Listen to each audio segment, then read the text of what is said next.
اعوذ باللہ من الشیطان اللعین الرجیم، بسم اللہ الرحمن الرحیم۔ السلام علیکم مؤمنین، امید ہے آپ تمام حضرات خیریت سے ہوں گے۔ میرا نام ہے شفیع عباس اور آپ ہیں میرے ساتھ انصار المؤمنین کے انسٹاگرام پیج پر لائیو، جس پر آج ہم گفتگو کریں گے حجاب کی حقیقت دین اسلام میں۔ اس کے لیے ہم نے دعوت دی ہے حجت الاسلام والمسلمین علی جناب مولانا جوہر عباس صاحب کو۔ السلام علیکم ورحمۃ اللہ۔ وعلیکم السلام ورحمۃ اللہ وبرکاتہ۔ آپ کا بہت بہت شکریہ، آپ نے ہماری دعوت کو قبول کیا اور مومنین کے لیے اپنا وقت نکالا۔ آپ کا بھی بہت بہت شکریہ، اللہ سلامت رکھے آپ لوگوں کو۔ بغیر کسی فوتی وقت کے قبل اپنے موضوع کی طرف آتے ہیں۔ جب بھی ہم اپنے کسی بھی دینی احکام کی بات کرتے ہیں، چاہے وہ نماز ہو یا روزہ ہو یا خمس، زکوٰۃ یا حج ہو، تو جب بھی کسی مسلمان کے سامنے اس کا نام آتا ہے تو اس کے ذہن میں ایک شفاف اور واضح تصویر ہوتی ہے۔ نماز کہتے ہی 5 وقت کی نماز اس کے ذہن میں آ جاتی ہے، اس کی رکعتیں اس کو پتہ ہے، چاہے وہ نماز پڑھتا ہو یا نہ پڑھتا ہو۔ روزہ کہتے ہی اس کو رمضان کے روزے، واجب روزے، فرض روزے پتہ ہیں، حج، خمس کی اسی طریقے سے دیگر احکام۔ لیکن جب حجاب کی بات آتی ہے تو ایسا کیوں ہوتا ہے کہ ہر مسلمان اپنا ایک نظریہ رکھتا ہے، یا جس کو کہیں کہ سب اپنے آستھا کے حساب سے حجاب کو مان رہے ہوتے ہیں اور کوئی اس سے پیچھے نہیں ہٹنا چاہتا۔ تو آپ یہ بتائیں کہ اسلام میں حجاب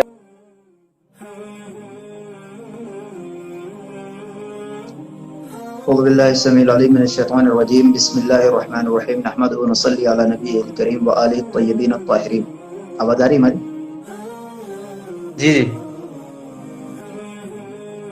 سب سے پہلے اگر حجاب کے سلسلے میں آپ نے بہت بالکل بجا بات فرمائی کہ حجاب میں ہر انسان نہ صحیح لیکن کم از کم ہمیں 2-3 نظریات نظر آ جاتے ہیں۔ اس کی وجہ یہ ہے کہ قرآن مجید نے حجاب کے حوالے سے جو قاعدہ بیان کیا ہے وہ کلی ہے، وہ ایسا پریسائزلی نہیں ہے کہ آپ کو یہ پہننا ہے اور یہ نہیں پہننا ہے، ٹھیک ہے۔ دوسری چیزوں عبادات میں مثلا نماز کا حکم دے دیا گیا، لیکن آپ کو نماز میں مشکل کیوں نہیں ہوتی ہے؟ کیونکہ پیغمبر اسلام نے جس نماز کو آپ کے سامنے پڑھا یا جس طریقے سے اس کو انجام دیا آپ اس کو دیکھتے ہیں، لیکن اگر اس کی ڈیٹیل میں جائے وہاں پر بھی آپ کو اختلافات نظر آئیں گے۔ روزے میں بھی یہی حال ہے، تو جہاں پر اس کے انٹرپریٹیشن کا مسئلہ آتا ہے یہ مشکلات آ جاتی ہیں۔ تو سب سے پہلے میں دیکھتی ہوں خود قرآن مجید نے حجاب کے حوالے سے کیا کہا ہے۔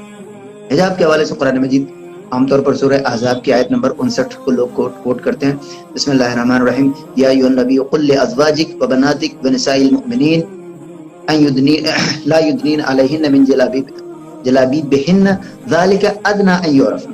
اے میرے نبی، آپ اپنی ازواج سے، بیٹیوں سے اور مومنین کی عورتوں سے کہہ دیں کہ وہ اپنے جو جلباب ہوتا ہے، میں لفظ کہتا ہوں تاکہ بعد میں ہم آگے اس پر آ سکیں، اپنے جلباب کو اپنے اوپر ڈالے رکھیں۔ اب مسئلہ ہے کہ یہ جلباب ہے کیا چیز؟ تو جب جلباب میں ہی اختلاف ہے، اس کو معین کرنے میں کہ کیا چیز ہے، تو ظاہر ہے کہ اب حجاب بھی مختلف ہونے والا ہے۔ بات سمجھ میں آ رہی؟ اگر پیغمبر اسلام نے براہ راست یا خود قرآن مجید میں کوئی ایسا لفظ ہوتا کہ جس کے بارے میں اختلاف نہ ہوتا بعد میں، تو آج حجاب میں بھی کوئی اختلاف نہ ہوتا۔ سارا مسئلہ یہ تو کوئی نہیں مانتا کہ جلباب نہیں ڈالنا چاہیے، یہ تو سب مانتے ہیں نا جلباب۔ اب وہ جلباب کیا چیز ہے؟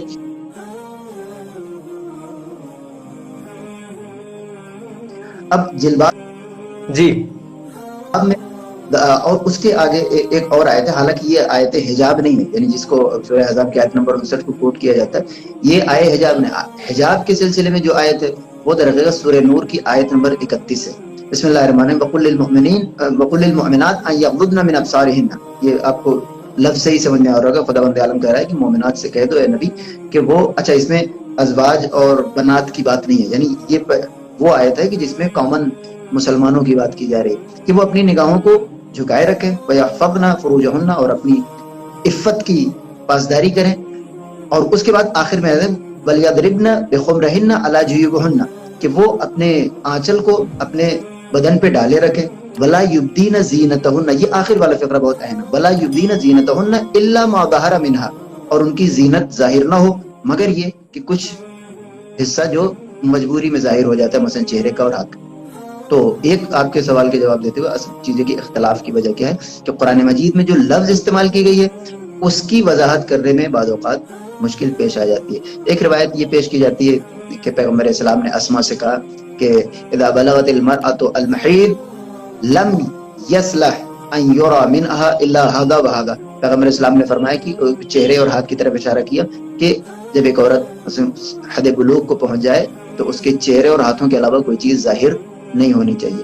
تو حد عقل اتنا تو سب تسلیم کرتے ہیں. اس کے آگے بھی اگر مثلا کوئی چہرہ اسی جلباب سے مراد ہے تو قبلہ اہل سنت کے ہاں تو ہے ہی ہے کہ چہرہ چھپانا چاہیے.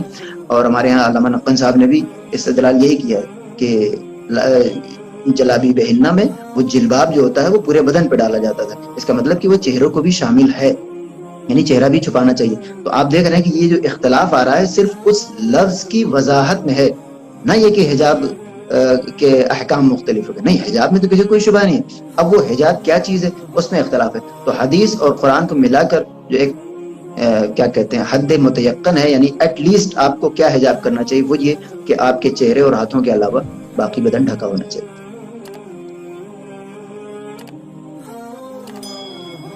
جی, تو اب ایک اعتراض یہ ہوتا ہے عام طور سے کہ یہ صرف عورتوں پر ہی کیوں ہے, یعنی خواتین کے لیے یہ حکم آیا ہے یا ایک حجاب. عام طور سے مسلمان بھی یہی کہتے ہیں کہ نہیں, مردوں کے لیے بھی حجاب ہے لیکن وہ آنکھوں کا حجاب ہے, ایسا نہیں ہے کہ مرد اس سے بری ہیں.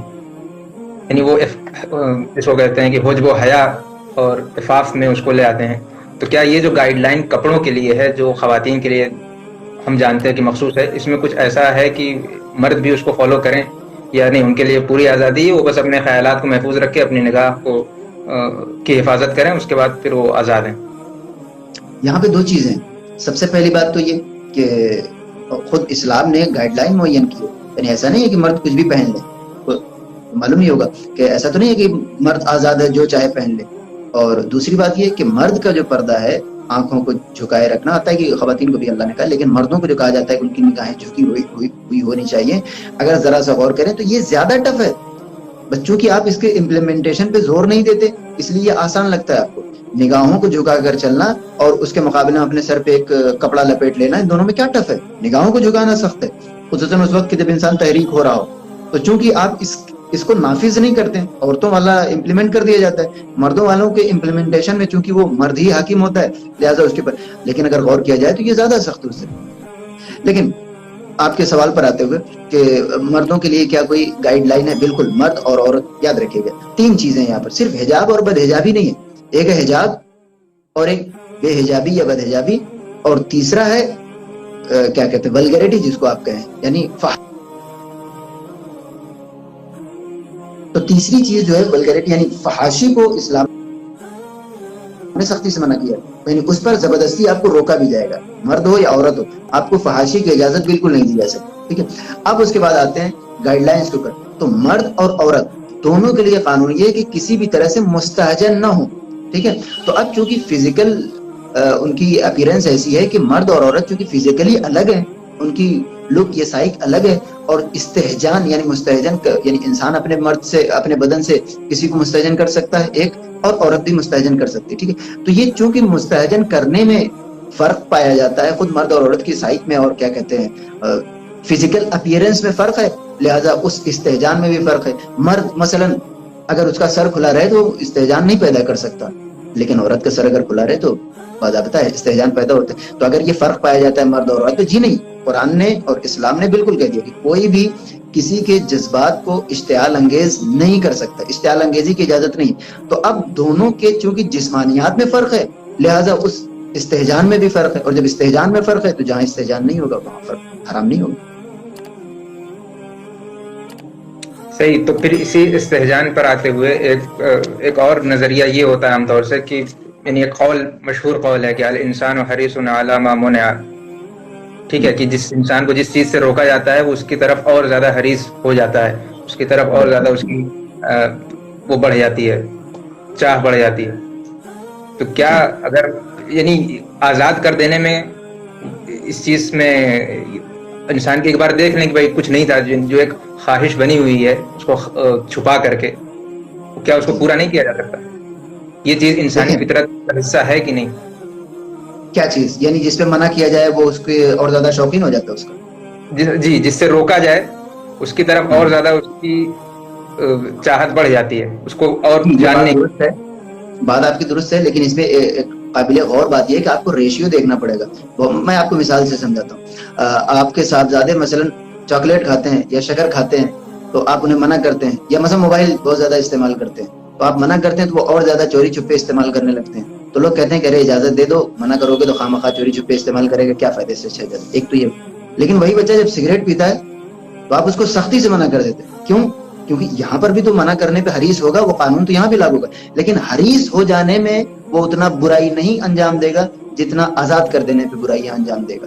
لہذا آزاد کر دینا اور حریص ہونا, مطلب حریص ہونے کو ایکسپٹ کر لینا اور اس کو ٹولریٹ کر لینا, اس کی بھی ایک حد ہے. مثلا آزاد کرنے میں اگر وہ اس کا 10 گنا زیادہ برائی انجام دے گا تو حریص ہو جانے کو ہم برداشت کر سکتے ہیں. اسی طریقے سے حجاب میں مثلا اگر بدحجابی کو پروموٹ کر دیا جائے تو ایک بلاسٹ ہو جائے گا, لیکن اگر حجاب کو منع کر کے انسان حریص بھی ہوتا ہے تو اس کو ایکسپٹ کیا جا سکتا ہے.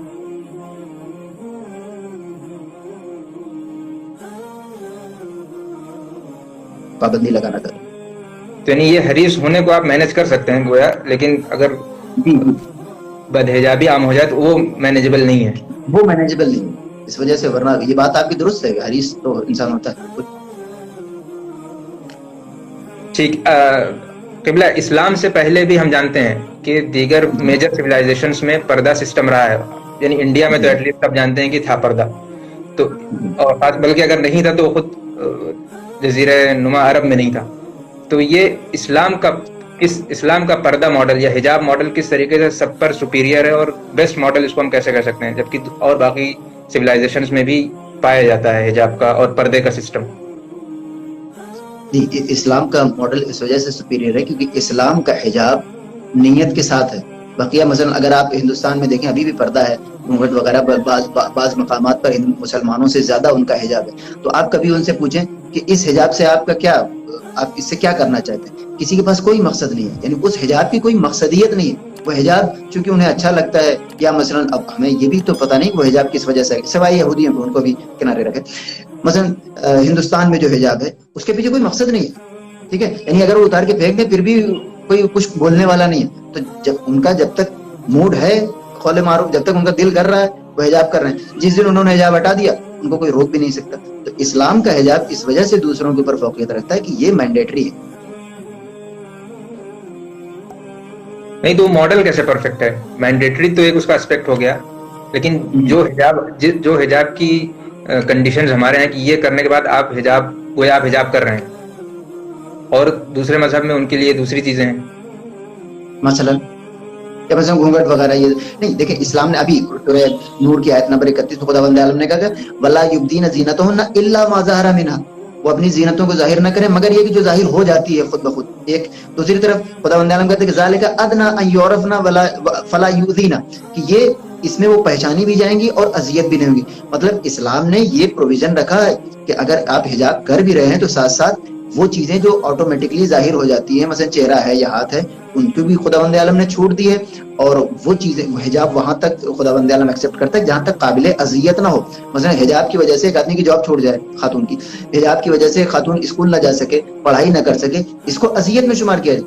قرآن مجید کا اور اسلام کا جو ہے کیا کوڈ آف کیا کہتے ہیں کنڈکٹ ہے لباس کے حوالے سے, یہ جو ڈریس کوڈ ہے اس میں سب سے اچھی ایک تو یہ کہ مینڈیٹری ہے, ٹھیک ہے, آپ یہ نہیں کر سکتے کہ ایک دن پہنے ایک دن چھوڑ دیں, ٹھیک ہے. دوسری طرف خداوند عالم نے ان مقامات پہ حجاب نہیں قرار دیا کہ جو اذیت کا سبب بن سکتے ہیں. دوسروں کے یہاں دیکھیے, اس کو آپ کمپیئر کر لیں, جس قسم کا حجاب ہندوستان میں ہے وہ جو ٹریڈیشنل جس کی آپ بات کر رہے ہیں وہ واقعی مانے ہے, اس سے اذیت ہوتی ہے. صحیح. تو آخر میں ایک یہ سوال ابھی وہ واضح نہیں ہو پایا کہ پھر مردوں کے لیے جو گائیڈ لائن ہے کلوتھنگ میں, کپڑے میں, تو ایک بار اور واضح ہو جائے کہ کیا ہے. ٹھیک ہے آزاد نہیں ہے, گائیڈ لائن ہے, لیکن وہ جس طریقے سے خواتین کے لیے واضح ہے, کچھ 2-3 پوائنٹ ہو جو ہر مرد اپنے لیے کم سے کم ذہن میں رکھے جب بھی وہ ڈریس چوز کرے, جب بھی وہ ڈریسنگ کرے, جب بھی وہ کہیں کے لیے تیار ہو, جس کو اپنے ذہن میں اس پر رکھنا ضروری ہے.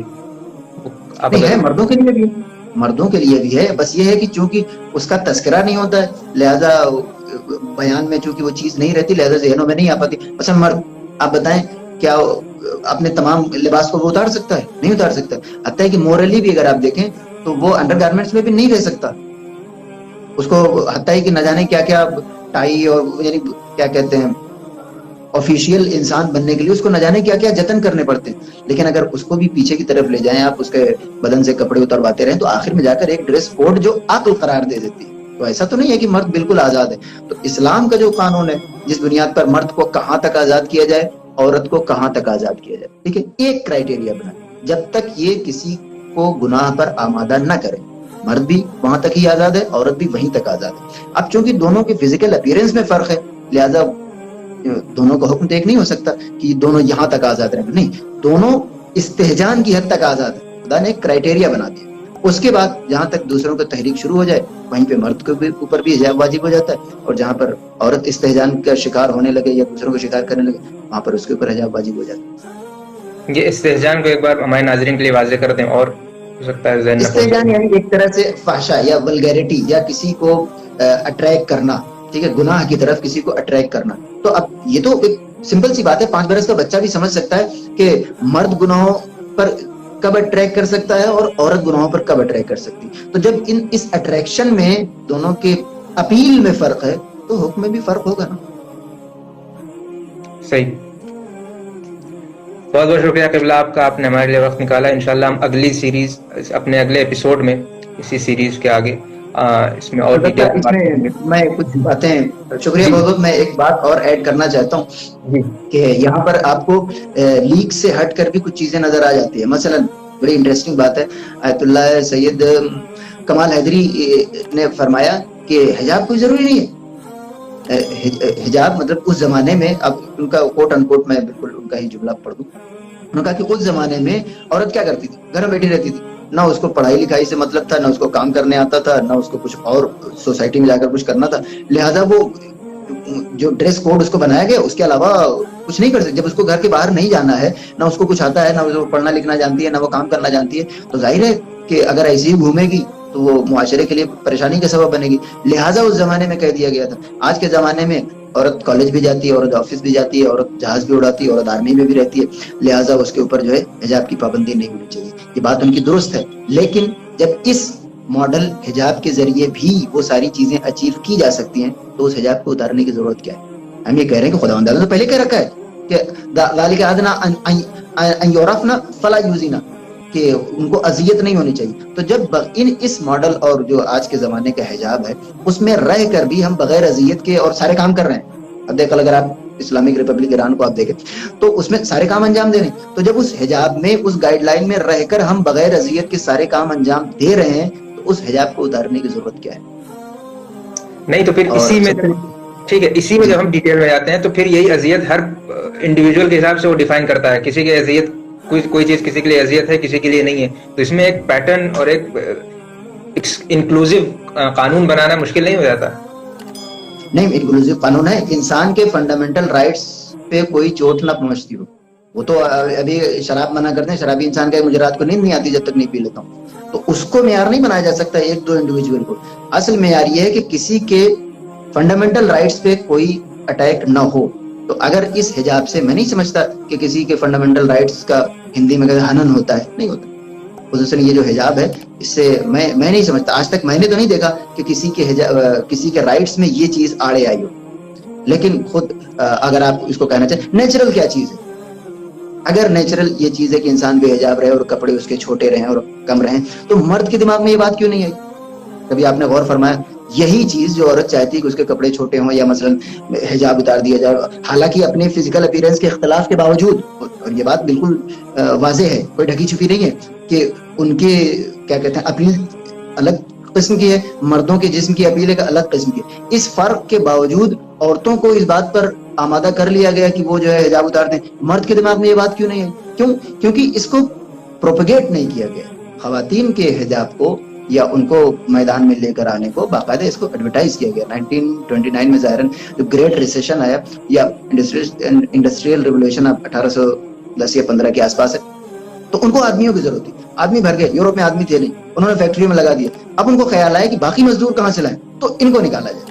تو اب ان کو نکالنے کا مطلب یہ ہے کہ ان کی ذمہ داریاں ڈیوائڈ کرنی پڑیں گی. ان کے دماغ میں یہ بات ڈالنا پڑے گا یہ پردہ تمہارے لیے مانے ہے, یہ پردہ تمہیں فیکٹری میں جانے سے روکتا ہے. تو اب انہوں نے ایک قانون بنا دیا کہ حجاب یعنی جو ان کا پردہ تھا اس زمانے میں, ایک ماڈل امریکن سوسائٹی اگر آپ دیکھیں یا یورپین, تو ایک آدمی ہوتا تھا, ایک کتا ہوتا تھا, ایک بیوی, 2 بچے, بال بچے گھر میں رہتے تھے, مرد جا کے کماتا تھا. یہ ان کا سسٹم سوسائٹی کا تھا. تو ان کو لگا کہ ان کو باہر نکالنا, تو انہوں نے ڈھیر ساری باتیں رکھی ان کو موٹیویٹ کر کے باہر لانے کے لیے. ہم یہ کہتے ہیں کہ جب اسلام پہلے ہی تمہیں باہر جانے کی اجازت دے رہا ہے تو اب ان باتوں کو اپنے اوپر تھوپنے کی کیا ضرورت ہے, وہ بھی ایسی کہ جس سے بعض اوقات انسان کے فنڈامنٹل رائٹس پہ بھی حرف آ جاتا ہے. مثلا یورپ میں بہت ساری چیزیں چھپی ہوئی ہیں کیونکہ ان کے پاس فائنینشیل ان کی کنڈیشن اچھی ہے, ٹھیک ہے, ان کے پاس پیسے ہیں, ان کے پاس دولت ہے, پیسہ اور دولت اور کیا کہتے ہیں پراسپیرٹی بہت ساری برائیوں کو ڈھانپ لیتی ہے. ان کو کاپی کرنے جائیں گے اگر آپ اس بے حجابی کو کہ جو انہوں نے دولت مندی کے عالم میں اختیار کر رکھی ہے, ہندوستان اور پاکستان جیسے کیا کہتے ہیں تیسری دنیا کے ملک میں جب اس کو کاپی کیا جاتا ہے جہاں پر وہ دولت نہیں ہے, جہاں پر ذہنیت کا وہ عالم نہیں ہے, جہاں پر انسان کا دل اتنا بڑا نہیں ہے, تو ہم یہ دیکھتے ہیں کہ ہزاروں بار آپ کینڈل مارچ کرتے رہیں لیکن خواتین کے ساتھ جو زیادتیاں ہوتی ہیں وہ رکنے کا نام نہیں لیتی. کیوں؟ کیونکہ آپ ان کی والی بے حجابی تو کاپی کر رہے ہیں لیکن ان کا والا ذہن آپ کے پاس نہیں ہے, ان کی والے حالات آپ کے پاس نہیں ہے. لہٰذا اسلام نے ایک قانون بنا دیا انکلوسیو, چاہے یورپ میں فالو کیا جائے, چاہے ہندوستان میں, چاہے بنگلہ دیش میں, ہر انسان اس حجاب میں رہ کر اپنی ترقی کے مقامات پر پہنچ سکتا ہے. اور یعنی کہ جس فرضی باؤنڈریز کو انہوں نے دکھایا تھا وہ پہلے ہی سے اسلام نے ان کو آزاد کر رکھا ہے, یعنی جس اسلام کو نے ان کو پہلے سے آزاد کر رکھا تھا. اس کو توڑنے کو انہوں نے کیونکہ کہا. اب وہ چونکہ زبردستی نکال رہے تھے تو انہوں نے اب ظاہر ہے کہ وہ قرآن کی آیت تو نہیں ہے ان کے پاس, تو انہوں نے ڈھیر ساری چیزیں ایکسٹرا بھی ان کے اوپر امپوز کر دی. اسلام نے اس کو منع کر دیا, کہا جب تمہارے فنڈامنٹل رائٹس پہ کوئی حرف نہیں پڑ رہا ہے تو تمہیں حجاب اتارنے کی ضرورت آخر کیا ہے. تو یہ فرق ہے موجودہ زمانے کی بے حجابی اور اسلام کے حجاب. ہاں اگر کوئی مشکل پیش آ جائے, ایک بات اور, یہ شاید آپ کے لیے اچنبھے والی بات ہو, مثلا ایک عورت ہے کہ جس کو کہا جاتا ہے کہ پائلٹ بننا ہے تمہیں تو تمہیں حجاب اتارنا پڑے گا, حالانکہ ایسا ہوتا نہیں. ان کیس اگر ایسا ہوتا ہے کہ اگر آپ نے حجاب اتار دیا تبھی آپ کو پائلٹ بننے کا موقع ملے گا, اور اس نے اتار دیا بغیر کسی گناہ کی نیت کے, اور اس نے کوئی غلط کام سوسائٹی میں, ظاہر حجاب کا اصل مقصد اصل فائدہ ہمارا ہی ہے, اللہ کا تو کچھ فائدہ ہے نہیں, اس نے سوسائٹی کو ڈس بیلنس نہیں ہونے دیا, تو قیامت کے دن اس کی بے حجابی سوسائٹی کو خراب کرنے والوں کی بے حجابی سے بالکل الگ رہے گی.